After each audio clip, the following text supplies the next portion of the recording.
ओम श्री गणेशाय नमः। आप सभी का हमारे YouTube चैनल पर हार्दिक स्वागत है। आज ज्येष्ठ मास के कृष्ण पक्ष की चतुर्थी तिथि है, जिसे एकदंत चतुर्थी के नाम से जाना जाता है। आप सभी को एकदंत चतुर्थी की हार्दिक शुभकामनाएं।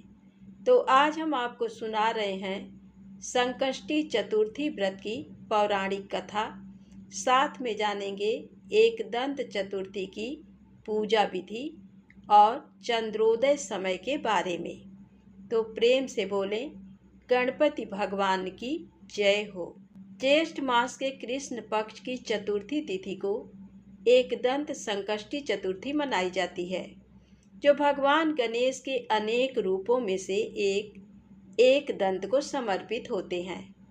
इस दिन व्रत रखने वाले को जीवन की परेशानियों और विघ्नों से छुटकारा प्राप्त होता है।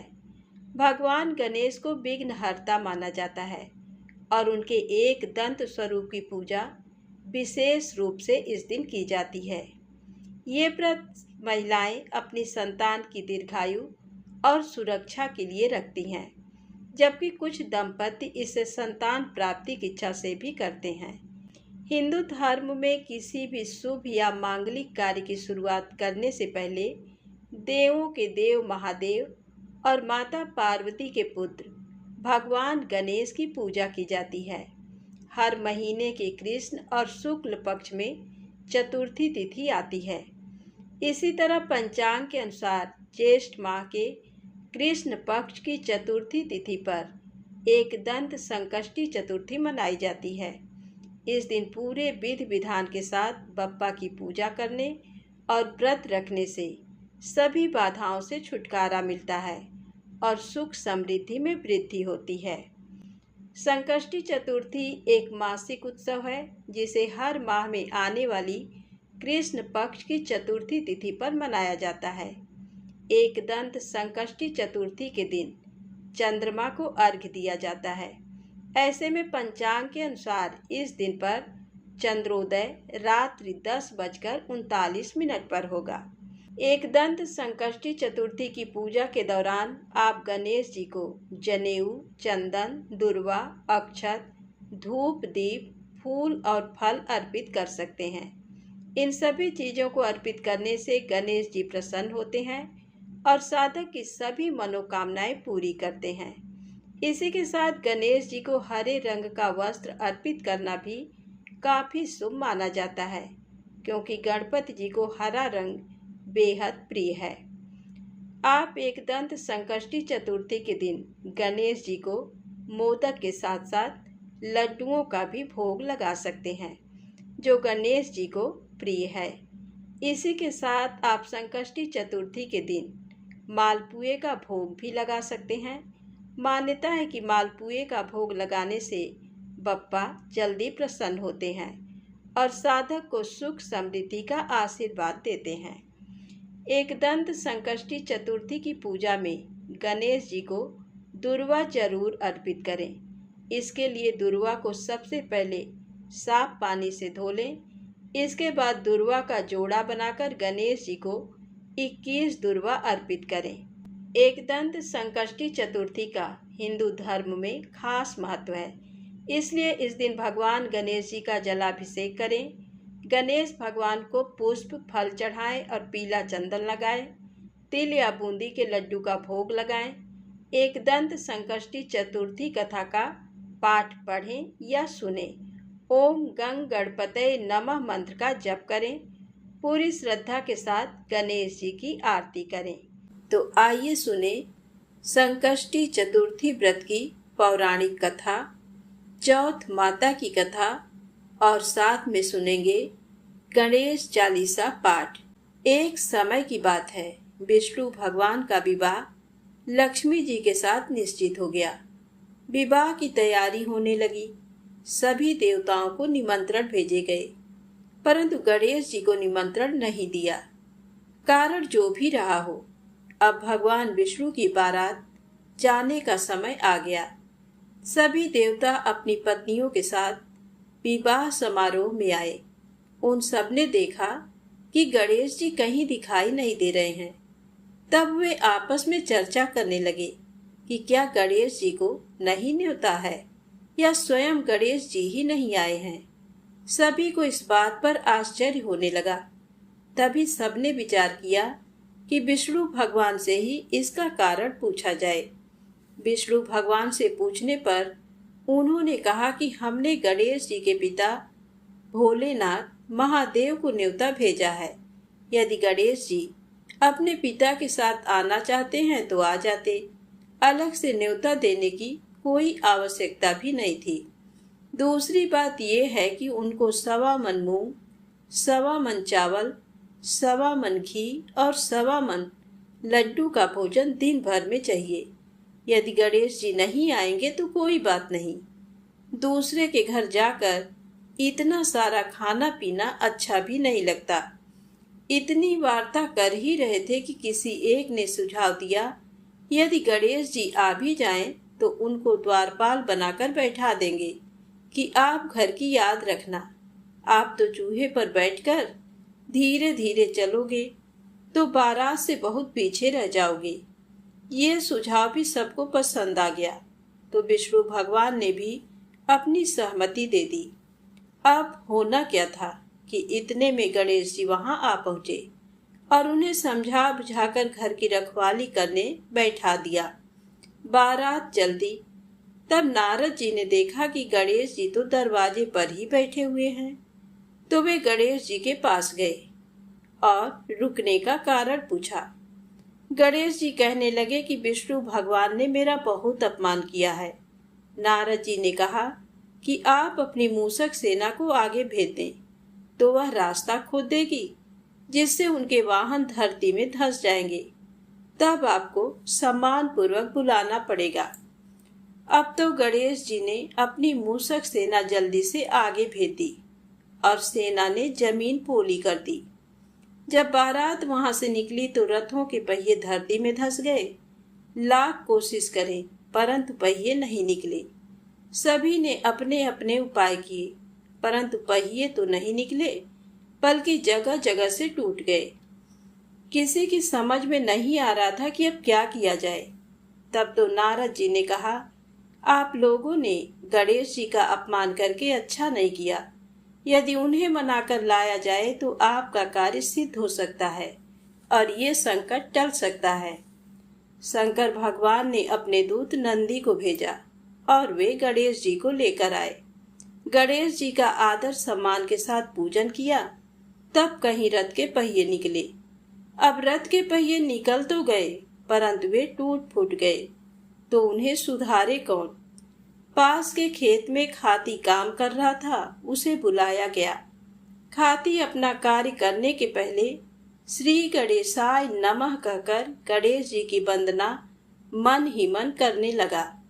देखते ही देखते खाती ने सभी पहियों को ठीक कर दिया। तब खाती कहने लगा कि हे देवताओं, आपने सर्वप्रथम गणेश जी को नहीं मनाया होगा और ना ही उनकी पूजन की होगी, इसीलिए तो आपके साथ ये संकट आया है। हम तो मूर्ख अज्ञानी हैं, फिर भी पहले गणेश जी को पूजते हैं, उनका ध्यान करते हैं, और आप लोग तो देवतागण हैं, फिर भी आप गणेश जी को कैसे भूल गए।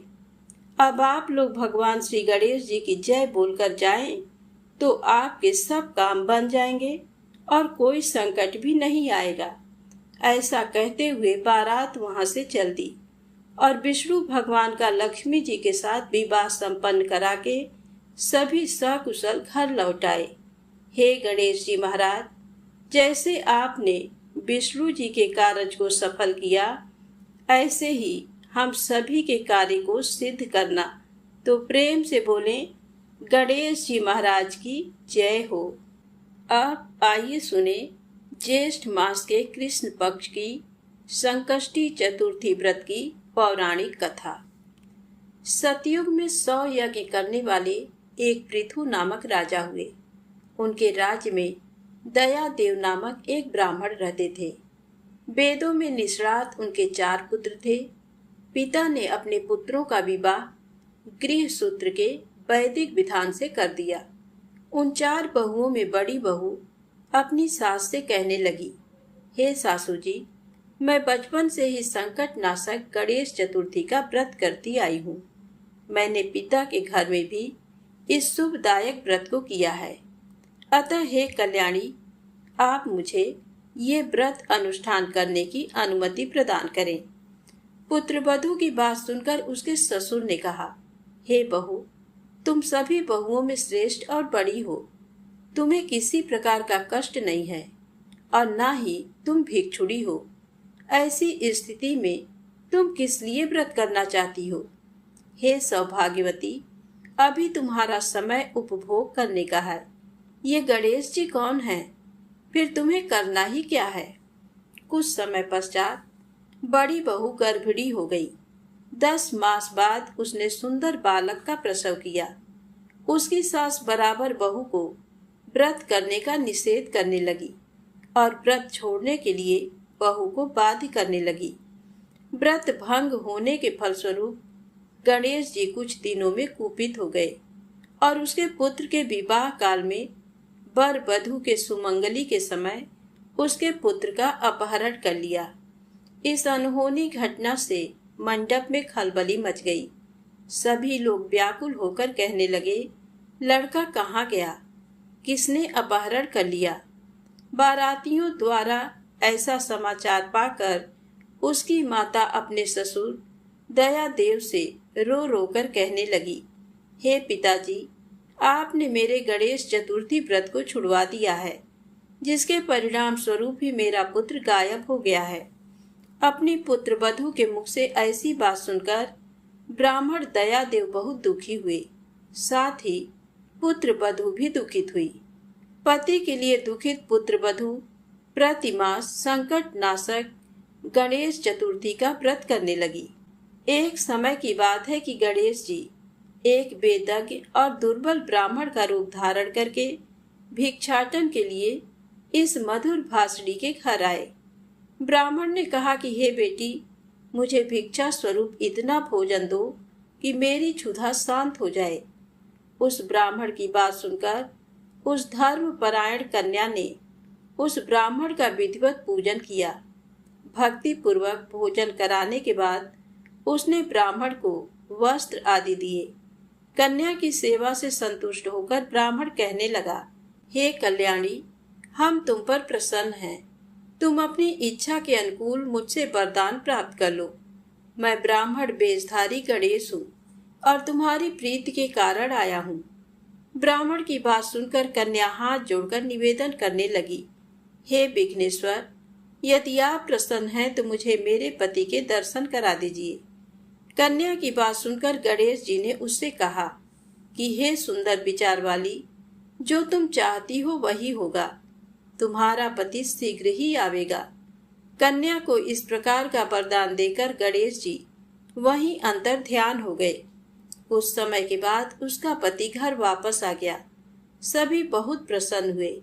विधि अनुसार विवाह कार्य संपन्न किया। इस प्रकार ज्येष्ठ मास की चौथ सभी कामनाओं को पूर्ण करने वाली है। तो प्रेम से बोले, गणेश जी महाराज की जय हो। अब आइए सुने चौथ व्रत की अगली कहानी। एक गांव में एक वृद्धा रहती थी। उसकी बहू थोड़ी सी पागल जैसी रहती थी। उसे भूख बिल्कुल सहन नहीं होती थी। वह रोज सुबह उठकर पहले खाना खाती थी, फिर दूसरा काम करती थी।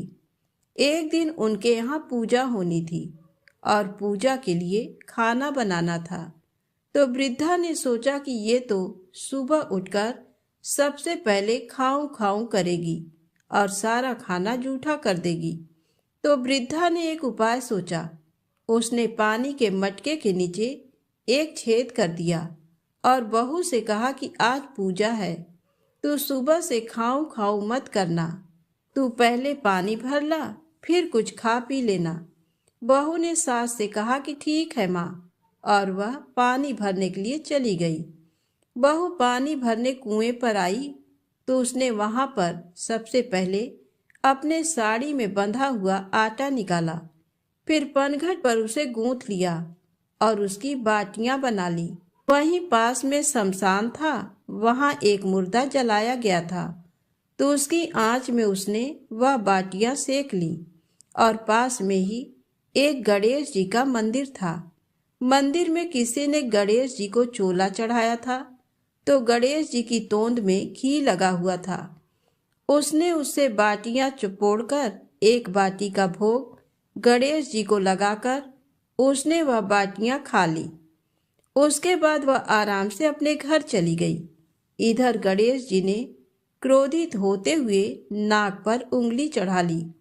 फिर उसके बाद कोई उधर से निकला तो उसने देखा कि गणेश जी ने नाक पर उंगली चढ़ा रखी है। तो उसने गांव में जाकर सबसे कह दिया कि गणेश जी ने नाक पर उंगली चढ़ा ली। अब गणेश जी की नाक पर से उंगली उतारने के लिए सभी लोग प्रयास करने लगे। कोई गणेश जी के पाठ करने लग गया, कोई हवन कर रहा है ताकि गणेश जी नाक पर से उंगली हटा लें। पर गणेश जी ने नाक पर से उंगली नहीं हटाई। अब ये बात राजा तक पहुंच गई। राजा ने बड़े बड़े पंडित और ज्योतिष बुलवाए, पर वह भी गणेश जी की नाक से उंगली नहीं हटा पाए। अब राजा ने पूरे राज्य में मुनादी करवा दी कि जो भी गणेश जी की नाक पर से उंगली हटाएगा उसे 5 गांव की जागीर दे दी जाएगी। अब राज्य में सभी लोग अपनी अपनी तरफ से प्रयास करने लगे, पर गणेश जी ने नाक से उंगली नहीं हटाई। सभी लोग थक हार गए। आखिर में बुढ़िया की बहू बोली कि माँ, आप कहो तो मैं गणेश जी की नाक से उंगली हटा सकती हूँ। तो वृद्धा हंसने लगी कि बड़े बड़े पंडित और ज्योतिष गणेश जी की नाक से उंगली नहीं हटा पाए, तुम कैसे हटा दोगी? परंतु हो सकता है कि ऐसा हो जाए। तभी एक आदमी ने कहा कि एक बार इसे भी मौका दो, इसे भी प्रयास कर लेने दो, हो सकता है कि ये गणेश जी की नाक पर से उंगली हटा दे। बहू ने कहा, पर मेरी एक शर्त है कि मेरे घर से गणेश जी के मंदिर तक एक बड़ा पर्दा लगाया जाए। तो लोगों ने कहा ठीक है, और घर से मंदिर तक पर्दा लगवा दिया। अब बहू ने अपने घाघरे में धोना यानी कपड़े धोने का हथियार छिपाकर मंदिर गई। मंदिर में धोना निकालकर गणेश जी से बोली, कारे कारे गणेशिया, अपने घर से आटा लाई, पनघट पर आटा गूथा, मरे मुर्दे की आग पर बाटियां सेकी, तुम्हारी तोंद से जरा सा घी ले लिया तो तूने नाक पर उंगली चढ़ा ली। नाक पर से उंगली हटा रहा कि नहीं? नहीं तो दूं एक धोना, अभी तुम्हारे टुकड़े टुकड़े हो जाएंगे। बहू की बात सुनकर गणेश जी डर गए। उन्होंने सोचा कि ये तो बावली है, मार देगी तो क्या करेंगे, का कोई भरोसा नहीं है। और गणेश जी ने फट से नाक पर से उंगली हटा ली। पूरे गांव में वृद्धा की बहू की जय जयकार होने लगी कि बुढ़िया की बहू ने गणेश जी की नाक से उंगली हटवा दी। राजा ने अपने आदेश अनुसार 5 गांव जागीर में दिए। हे गणेश जी महाराज, जैसे उस बुढ़िया की बहू के टूटे वैसे सबके टूटे। जो कथा अधूरी हो तो पूरी करें, और जो पूरी हो तो मान करें। कहानी कहने वाले और सुनने वाले सभी की मनोकामनाएं पूर्ण करें। तो प्रेम से बोले, गणेश जी महाराज की जय हो। अब आइए सुने संकष्टी गणेश चतुर्थी की अगली पौराणिक कथा। कथा के अनुसार एक बार इंद्र समेत सभी देवतागण भगवान शिव के पास अपने संकटों को दूर करने की प्रार्थना लेकर पहुँचे। तब भगवान शिव के दोनों पुत्र कार्तिकेय और गणेश जी वहीं मौजूद थे। तब भगवान शिव ने उन दोनों से पूछा कि कौन सबसे पहले देवताओं की विपदा को दूर कर सकता है। तो दोनों ने ही कहा कि वे सक्षम हैं। तब भगवान शिव को एक युक्ति सूझी। उन्होंने अपने दोनों पुत्रों से कहा कि इसके लिए पहले परीक्षा देनी होगी।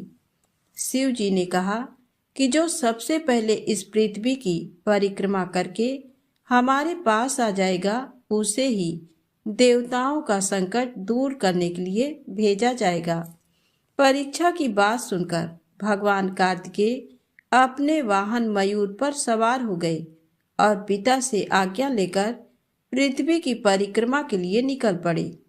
उधर गणेश जी बड़े ही सोच में पड़ गए कि उनका वाहन तो मूषक है, इससे पूरी पृथ्वी की परिक्रमा संभव नहीं है। तब गणेश जी के मन में एक विचार आया। वे झट से अपने स्थान से उठे, फिर वे हाथ जोड़कर अपने पिता भगवान शिव और माता पार्वती की 7 बार परिक्रमा किए। उसके बाद अपने स्थान पर आकर बैठ गए। सभी देवी देवता ये देखकर आश्चर्य में पड़ गए। कुछ समय बाद कार्तिकेय जी पृथ्वी की परिक्रमा करके कैलाश पर आए और स्वयं को विजेता घोषित करने लगे। इसी बीच शिव जी ने गणेश जी से पूछा कि तुमने पृथ्वी की जगह अपने माता पिता की परिक्रमा क्यों की? इस पर गणेश जी ने कहा कि माता पिता के चरणों में ही समस्त लोक बसता है। छोटे पुत्र का उत्तर सुनकर शिव जी बड़े प्रसन्न हुए। उन्होंने गणेश जी को देवताओं का संकट दूर करने के लिए भेजा। महादेव ने गणेश जी को वरदान दिया कि जो भी व्यक्ति चतुर्थी के दिन तुम्हारी पूजा करके रात्रि में चंद्रमा को अर्घ्य देगा, उसके सभी पाप मिट जाएंगे, विपदाएं दूर होंगी और समस्त मनोकामनाएं पूरी होंगी। जीवन में सुख और समृद्धि में वृद्धि होगी। इस व्रत कथा को पढ़ने के बाद गणेश जी से प्रार्थना करें कि हे गणेश जी महाराज, आप हमारे संकटों को दूर करके जीवन में सुख और समृद्धि दें। तो प्रेम से बोलें, गणेश जी महाराज की जय हो। अब आइए सुने चौथ माता की पौराणिक कथा। एक बार एक शहर में एक व्यापारी रहा करता था। व्यापारी बहुत ही आलसी किस्म का इंसान था। उसके पास उसके दादा परदादा की कमाई हुई दौलत उसको विरासत में मिली थी, जिसके कारण वह व्यापारी कोई काम धंधा नहीं किया करता था। व्यापारी का एक बेटा था जो व्यापारी की तरह काम धंधा नहीं करता था और बहुत आलसी था। व्यापारी ने अपने बेटे का विवाह एक अच्छी, सुंदर और सुशील कन्या से किया था। विवाह होने के बाद भी व्यापारी का बेटा कुछ नहीं करता था। वह घर पर आलसी बना पड़ा रहता था। व्यापारी के बेटे की पत्नी जब भी बाहर कूड़ा फेंकने के लिए जाती थी, तब उससे उसके पड़ोस में रहने वाली महिला उससे पूछती थी कि आज तुमने खाने में क्या खाया। पड़ोसी महिला की बात सुनकर व्यापारी के बेटे की पत्नी उस महिला से कहती है कि मैंने आज खाने में ठंडी ठंडी और बासी रोटी खाई है, और वह ये बोलकर अंदर आ गई। जब भी व्यापारी के लड़के की पत्नी कूड़ा फेंकने बाहर आती, तो पड़ोस में रहने वाली महिला उससे रोज यही पूछने लगी, और व्यापारी की बहू बस यही जवाब देती थी कि ठंडी ठंडी और बासी रोटी खाई है। एक दिन अचानक से जब व्यापारी के लड़के की पत्नी कूड़ा फेंकने के लिए बाहर आई, तब पड़ोस में रहने वाली महिला ने उससे पूछा कि आज तुमने खाने में क्या खाया। तब लड़के की पत्नी ने बताया कि ठंडी ठंडी बासी रोटी खाई है। तो ये बात व्यापारी की बेटे ने सुन ली, जिसके बाद व्यापारी का बेटा अपनी माँ के पास आया और उससे कहने लगा कि माँ, तुम तो हम लोगों को रोज गर्म और ताज़ा खाना खिलाती हो, लेकिन मेरी पत्नी बाहर जाकर पड़ोस में रहने वाली महिला से बोलती है कि उसने आज ठंडी और बासी रोटी खाई है। मेरी पत्नी ऐसा क्यों बोलती है? तब लड़के की माँ ने कहा कि बेटा, मैं तो तुम लोगों के सामने ही गर्म खाना तुम लोगों को खिलाती हूँ। पता नहीं तुम्हारी पत्नी ऐसा क्यों सभी लोगों से बोलती है। तब लड़के की माँ ने कहा, अगर तुमको मेरी बातों पर भरोसा नहीं है तो कल तुम खुद ही देख लेना कि मैं कैसा खाना तुम सभी को खिलाती हूँ और तुम्हारी पत्नी को देती हूँ। लड़के ने कहा, ठीक है। व्यापारी के लड़के ने सच्चाई जानने के लिए एक नाटक किया। व्यापारी के बेटे ने अपनी तबीयत खराब होने का नाटक करने लगा। वह पलंग में जाकर चद्दर ओढ़कर लेट गया और चद्दर में से चुपचाप सब कुछ देखने लगा। और जब लड़के की माँ ने सभी को खाना परोसा, तब उसने देखा कि मेरी माँ ने तो गर्म खाना ही मेरी पत्नी को खिलाया है। मेरी माँ तो एकदम सत्य बोल रही है।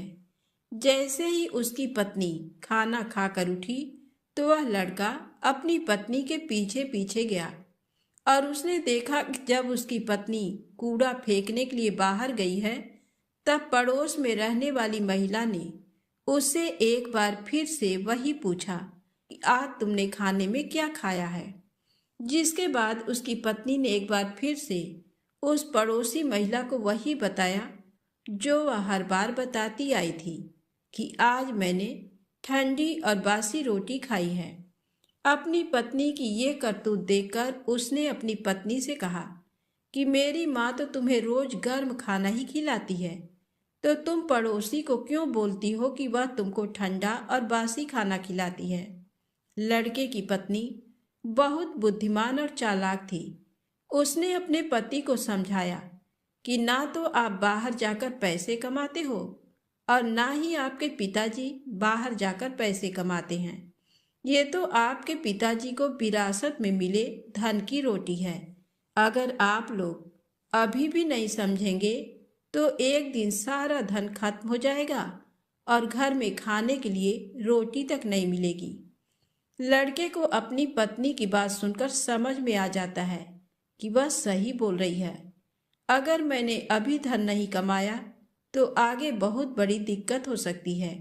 जिसके बाद लड़के ने ये तय कर लिया कि अब वह पैसा कमाएगा, जिसके लिए व्यापारी के बेटे ने यह तय किया कि वह विदेश जाएगा और विदेश में बहुत सारा धन कमाएगा।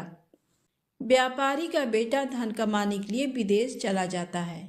अपने पति के विदेश जाने के बाद उसकी पत्नी 12 महीने के लिए चौथ माता का व्रत रखने लगती है और धीरे धीरे 12 महीने गुजर जाते हैं।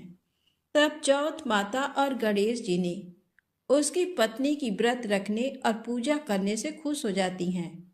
जिसके बाद चौथ माता और गणेश जी ये तय करते हैं कि अब इस कन्या को इसके पति से मिलवा देना चाहिए, क्योंकि 12 महीने गुजर चुके हैं।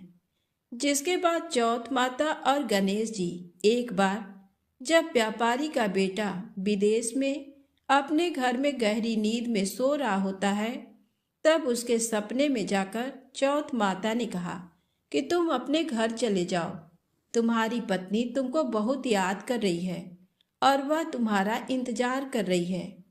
लड़के ने चौथ माता से कहा कि मैं यहाँ से कैसे जा सकता हूँ, मेरा यहाँ पर बहुत सारा व्यापार फैला हुआ है और मेरे जाने के बाद इस व्यापार को कौन देखेगा।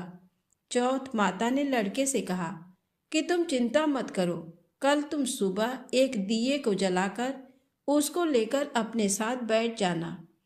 जिन जिन लोगों को तुमको पैसा देना है वह तुमको पैसे दे जाएंगे और जिन जिन लोगों को तुम्हें पैसा देना है वह तुमसे पैसा ले जाएंगे और इस प्रकार से तुम्हारा सारा व्यापार एक ही दिन में सिमट जाएगा। व्यापारी के लड़के ने चौथ माता की बात मानकर अगले दिन वैसा ही किया जैसा चौथ माता ने उससे करने के लिए कहा था।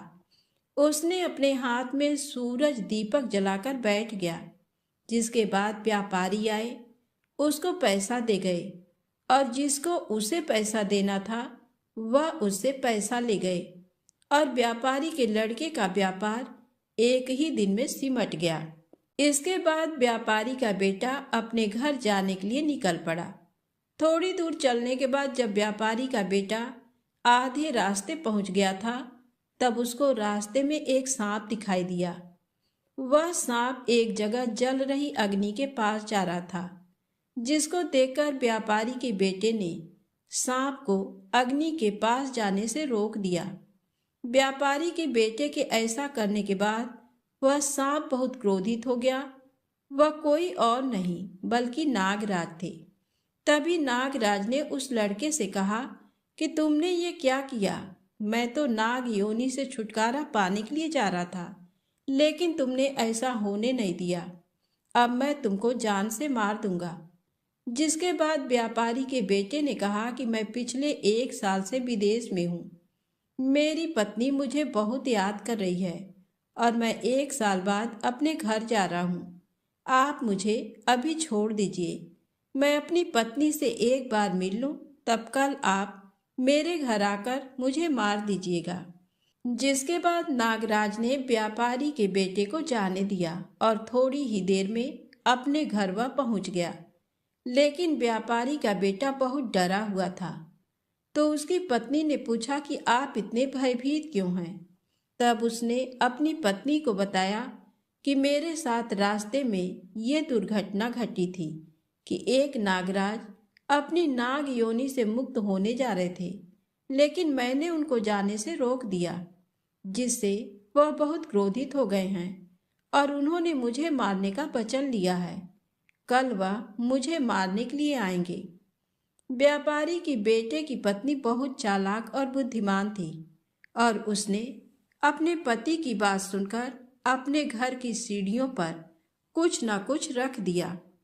उसकी पत्नी ने पहली सीढ़ी पर दूध रख दिया, दूसरी सीढ़ी पर बालू बिखेर दी और तीसरी सीढ़ी पर फूल बिखेर दिए। चौथी सीढ़ी पर सुगंधित इत्र डाल दिया और 5वीं सीढ़ी पर बहुत स्वादिष्ट मिठाइयाँ रख दी और जाकर पलंग पर अपनी चोटी लटकाकर लेट गई और अपने दरवाजे को खुला छोड़ दिया।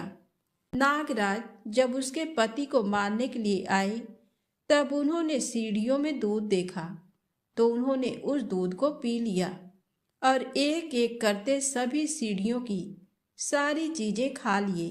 और तब उन्होंने बोला कि व्यापारी, तुमने मुझे बहुत प्रसन्न किया है, लेकिन मैंने तुमको वचन दिया है कि मैं तुमको मारूंगा जरूर। अब मैं कुछ नहीं कर सकता, मैं अपने वचन से बंधा हुआ हूँ।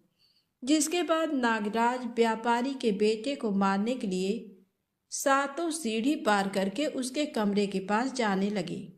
तब वहाँ पर चौथ माता और गणेश जी ने आकर उस नागराज को अपनी तलवार से काट काट कर चारों तरफ फेंक देते हैं और जिसके बाद नागराज का एक हिस्सा लड़के के जूते में चला गया। नागराज ने कहा, मैं यहीं छुपा रहूंगा और कल जब सुबह वह व्यापारी जूता पहनेगा तब मैं उसको काट लूंगा। लेकिन तभी अचानक से वहां पर बहुत सारी चींटियां आ गईं और उन्होंने नागराज को देखा कि जूते के अंदर हैं। तब चींटियों ने कहा कि इसकी पत्नी तो हमको रोज कुछ ना कुछ खाने के लिए देती थी, आज हम लोग इसके पति की जान बचाते हैं। चींटियों ने नागराज को खा लिया। चींटियों के खाने के बाद चारों तरफ खून ही खून फैल गया था। जैसे ही सुबह हुई तब लड़के की माँ उसके कमरे में आई और लड़के की माँ ने कमरे से खून निकलता देख बहुत डर गई और उसने सोचा कि मेरे बेटे और मेरी बहू को किसी ने जान से मार दिया है। वह बहुत जोर जोर से चिल्लाने लगी। अपनी माँ की आवाज़ सुनकर व्यापारी का लड़का और उसकी पत्नी तुरंत कमरे से बाहर निकल आए। तभी लड़के की माँ अपने बेटे और अपनी बहू को जिंदा देखकर बहुत खुश हो गई। लड़के ने अपनी माँ से कहा कि माँ, तुम रो क्यों रही हो? आज तो खुशी का दिन है, क्योंकि आज मेरा दुश्मन मर गया है। लेकिन मेरे जाने के बाद मेरी लंबी आयु के लिए किसने पूजा किया था और किसने व्रत रखा था? तब लड़के की माँ ने कहा कि बेटा, मैंने तो कोई व्रत नहीं रखा था। तब लड़के ने अपनी पत्नी से पूछा कि तुमने व्रत रखा था?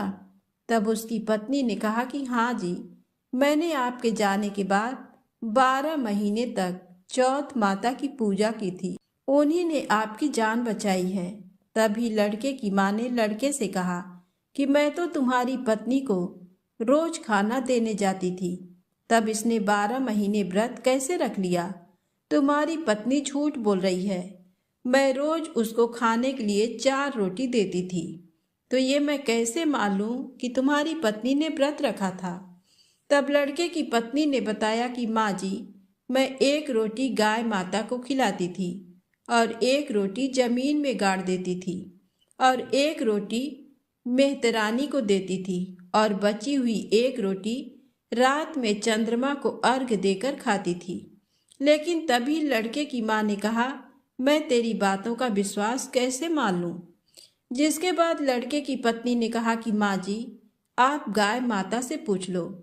जैसे ही गाय माता से पूछा ये बात सत्य है, तो गाय माता बहुत जोर जोर से हंसने लगी और उनके मुंह से पलाश के फूल गिरने लगे, जिससे ये बात सच साबित हुई। और फिर पत्नी ने जमीन खोदकर देखा तो रोटी की जगह सोने की रोटी थी और ये बात भी सच साबित हुई। फिर लड़के की पत्नी ने मेहतरानी से पूछा, उन्होंने हाँ कर दिया। ये बात भी सच साबित हो गई और तभी लड़की की माँ ने मान लिया कि मेरी बहू ने चौथ माता और गणेश जी की पूजा की थी। लड़के ने अपनी पत्नी को धन्यवाद दिया और सभी लोग मिलजुल कर हंसी खुशी रहने लगे। हे चौथ माता, जैसा फल ब्राह्मणी के बेटे को दिया वैसा सभी को देना। कहानी कहने वाले को, कहानी सुनने वाले को, हुंकारा भरने वाले को और पूरे परिवार को देना। एक बार प्रेम से बोलिए गणेश जी महाराज की जय, चौथ माता की जय। चौथ माता की दूसरी कहानी। एक बुढ़िया माई के ग्वालिया बछालिया नाम का बेटा था। बुढ़िया माई अपने बेटे के लिए 12 महीने की चारों चौथ करती थी।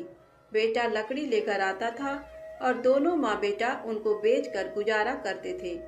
बुढ़िया माई रोजाना लकड़ी में से 2 लकड़ी रख लेती और चौथ के दिन बेटे से छुपकर बेचकर सामान लाती थी और 5 पुआ बनाती थी। एक पुआ गणेश जी महाराज को, एक चौथ माता को चढ़ाती, एक ब्राह्मण को और एक अपने बेटे को खिलाती थी और एक पुआ खुद खाती थी। एक चौथ के दिन बेटा अपनी पड़ोसन के घर गया।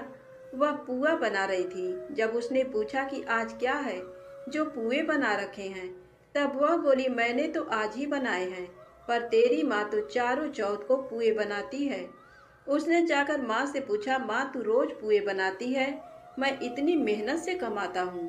बुढ़िया माई बोली, मैं तो चौथ माता का व्रत करती हूँ। वह बोला कि तू मुझे रख ले या तो तू चौथ माता को ही रख ले।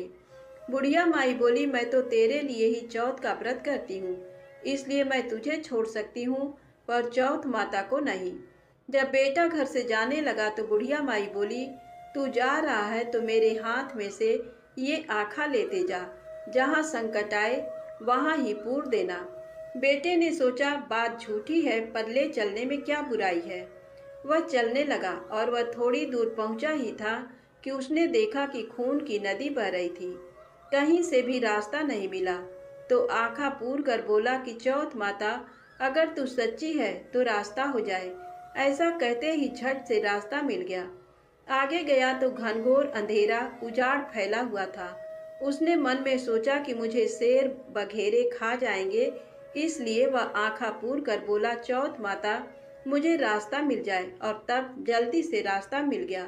वह आगे चला गया। जाते जाते एक राजा की नगरी में पहुंचा। वहां का राजा रोजाना एक आदमी की बलि देता था। वह एक बुढ़िया माई के पास गया। वह बुढ़िया माई रोती जा रही थी और पुए बना रही थी। लड़के ने बुढ़िया माई से पूछा कि बुढ़िया माई क्यों रो रही हो? तो बुढ़िया माई ने जवाब दिया कि मेरे एक ही बेटा है जिसकी कल राजा बलि देने वाला है, मैं उसी के लिए पुए बना रही हूँ। वह बोला, बुढ़िया माई अपने बेटे की जगह मुझे पुए खिला दे, मैं उसकी जगह बलि चढ़ने चला जाऊंगा। बुढ़िया माई ने कहा कि मैं दूसरे के पुत्र को कैसे भेज सकती हूँ, लेकिन वह नहीं माना तो बुढ़िया माई ने उसको पुए खिला दिए। अगले दिन जब राजा का संदेश आया तो बुढ़िया माई ने सोचा कि मैं कैसे दूसरे के बेटे को बलि चढ़ने के लिए भेज सकती हूँ, मैं ऐसा नहीं कर सकती। लेकिन बाहर की आवाज़ सुनकर वह जाग गए और राजा के आदमियों के साथ चला गया। वहाँ मटके पकाने का, जिसमें कुम्हार मटके को पकाता है, आवा बना हुआ था, जो एक मनुष्य का भोग लेने के बाद ही उसमें आवा पकते थे। उन सब ने मिलकर सबको आवा में चुन दिया। वह आँखा पूर कर हाथ में बैठ गया। एक दिन में ही आवा पक गया और मिट्टी के घड़े सोने चांदी के बन गए। वहां एक जमादारनी झाड़ू लगा रही थी। तब झाड़ू से एक कंकड़ उछलकर उन बर्तनों से जा टकराया।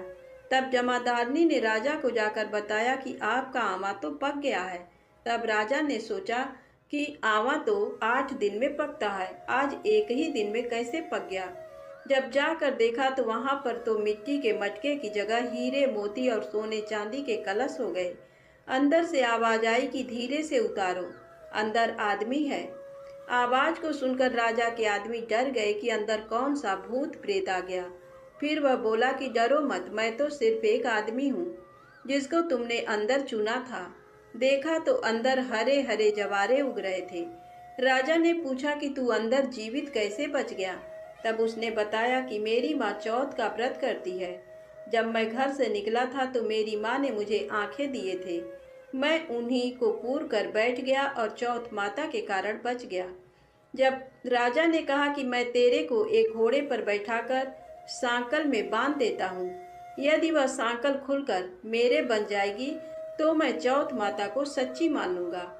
तब वह आंखें पूर कर बैठ गया और चौथ माता से कहने लगा, हे चौथ माता, अब तुम ही मेरी लाज बचाना। तब सांकल खुलकर राजा के बंध गई। राजा ने अपनी बेटी की शादी उस लड़के से कर दी और बहुत सा धन दौलत देकर विदा किया। पड़ोसन बोली कि माई, तेरे बेटे बहू आए हैं। जब छत पर चढ़कर देखा तो सच में बहू बेटे आ रहे थे। हे चौथ माता, जैसे आपने बुढ़िया और उसके बेटे पर कृपा बनाई, वैसे सभी पर कृपा बनाना। प्रेम से बोले गणेश जी महाराज की जय हो। आइए सुने गणेश चालीसा पाठ। वक्रतुंड महाकाय सूर्यकोटि समप्रभा निर्विघ्नं कुरु मे देव सर्वकार्येषु सर्वदा। जय गणपति सद्गुण सदन कविवर बदन कृपा विघ्न हरण मंगल करण। जय जय गिरिजाला जय जय जय जय गणपति राजू मंगल भरण करण शुभ काजू। जय गज बदन सदन सुखदाता विश्व विनायक बुद्धि विधाता। वक्रतुंड सुचि सुंड सुहावन तिलक त्रिपुंड भाल मन भावन। राजित मणि मुक्तन उर्माला स्वर्ण मुकुट सिर नयन विशाला। पुस्तक पाणि कुठार त्रिशूलम मोदक भोग सुगंधित फूलम। सुंदर पीतांबर तन साजित चरण पादुका मुनि मन राजित। धन शिव सुवन सडानन भ्राता गौरी ललन विश्व विधाता। रिद्धि सिद्धि तव चमर डुलावे मूषक वाहन सोहत द्वारे। कहाँ जन्म शुभ कथा तुम्हारी अति सुचि पावन मंगलकारी। एक समय गिरिराज कुमारी पुत्र हेतु तप कीन्हा भारी। भयो यज्ञ जब पूर्ण अनुपा तब पहुँचो तुम धरि द्विज रूपा। अतिथि जानी के गौरी सुखारी बहुविध सेवा करी तुम्हारी। अति प्रसन्न हुए तुम वर दीन्हा मातु पुत्र हित जो तप कीन्हा। मिलहि पुत्र तुहि बुद्धि विशाला बिना गर्भ धारण यही काला। गणनायक गुण ज्ञान निधाना पूजित प्रथम रूप भगवाना। अस कही अंतर धान रूप हुए पलना पर बालक स्वरूप हुए। बनी शिशुरुदन जबहि तुम ठाना, लखि मुख सुख नहीं गौरी समाना। सकल मगन सुख मंगल गावही, नभते सुरन सुमन बरसावही। शंभु माँ बहुदान लुटावही, सुर मुनि जन सुत देखन आवही। लखि अति आनंद मंगल साजा, देखन भी आए सनि राजा। निज अवगुण गुनि सनि मन माही, बालक देखन चाहत नाही। गिरजा कछु मन भेद बढ़ायो, उत्सव मोर न सनि तुहि भायो।